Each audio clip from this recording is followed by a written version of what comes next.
Welcome to Building Manenos. On this episode, we're going to be talking about materials. We're going to be talking about site supervision, and we'll just touch more on some of those issues that are surrounding that.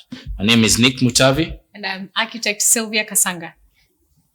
Thank you. Just to get an idea, can you talk about materials, because there's an issue surrounding materials that most of the builders want to address. Like, for example, if I want to build with interlocking stones, for example, to cost-cut, where does that come in, basically? Yeah, again, we're breaking down the mystery around construction in building Manenos. Yeah.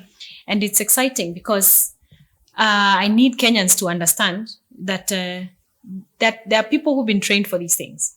You don't have to be grappling with the issue of material or what stone you should use or which tile or whatever.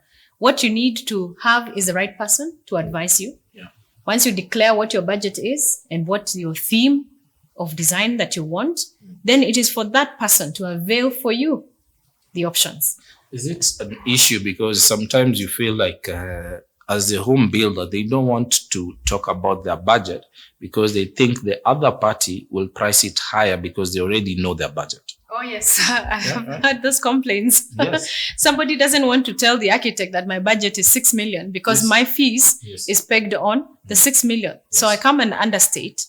But look at what the ripple effect is. Okay. You understate. So I design not for what you intended. And when you go to site, again, you have unmet expectations. And those are the reasons why we have disputes. It's always advisable to be sincere with your architect and to declare what you can and what you cannot do. And we are trained to work around that. And the same thing now happens with the question of materials. Because now we avail, we have the way we instruct our contractors to bring samples upon which then we can help you in making the right choices.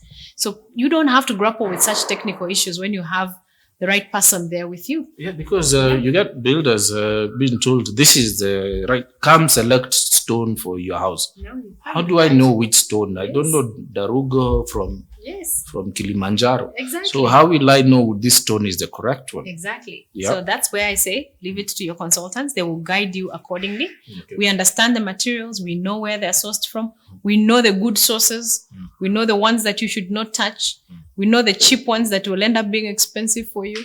We know the overly expensive ones that you could save by not using or using a little portion of it and mix it up within your design. So, these are the things that the technical people will do. Engineers will be there as structural engineers to guide you. Also on the strength of materials and the quality of your ballast or the quality of your cement. Don't just run for this bag of cement because it's cheaper.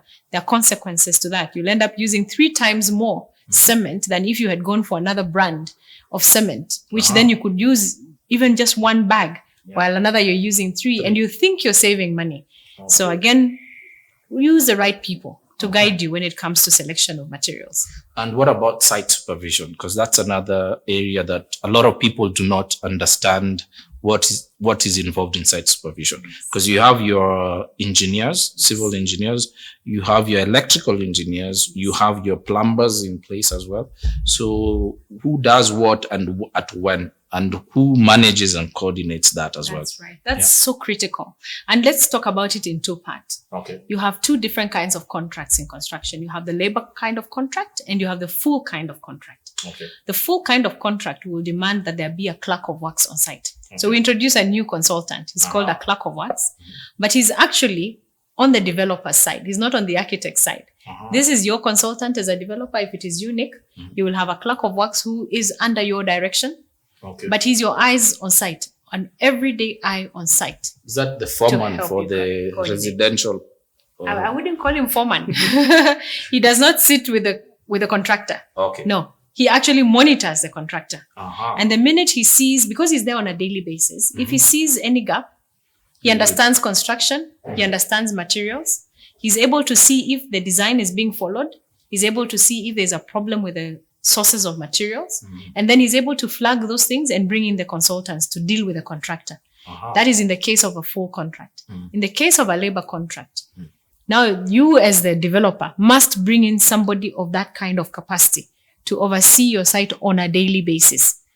And these clerk of works, they're there. Again, Kenyans, these people are available. In fact, they're highly trained. They're graduates, most of them. I know Jomo Kenyatta has a program that trains very good quality clerk of works. They're usually building technologists and they have a degree course. And the more experienced they are very good on site. And you need such people to advise you and to watch what happens on your site on a daily basis as part of supervision. Yeah, so Nick, please, don't go and call your cousin to come and supervise your house. That is where the rain will start beating you. Yeah. Yes. Okay. You find that some of the mistakes people are making is because they are trying to cut down on costs, right? So by trying to cut down on costs, they end up taking a different route as opposed to the proper process and involving the right people in the process. Just to wrap it up, we've talked about materials. We've talked about the people who are supposed to be on site. Is there, when you look at the different types of contracts, for those residential builders or first-time builders, they can opt to go for option of a full contract or a labor contract. Right. But in most cases, you find that people generally tend to go with the labor contract. Yes. So at that point, they need to involve someone who is experienced, like a clerk of works on site. Yes. And at the same time, ensure that things, whether it's the stores, they're being run properly, things like that. Absolutely. So, Nick, I really look forward to season 2, where we shall really look at the merits of a labor contract and the negatives of a labor contract. It's a very involving process for the developer because you really have to be in touch with everything that is happening on the ground, as opposed to a full contract. We will also look at the full contract in depth and look at the positives and the negatives. Yeah, they both, have their strong points and they also have some weak points. And we will be happy to take our viewers through these two processes. Then they can begin to really understand how it happens.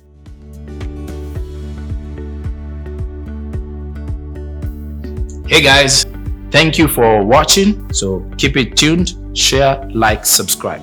Cheers.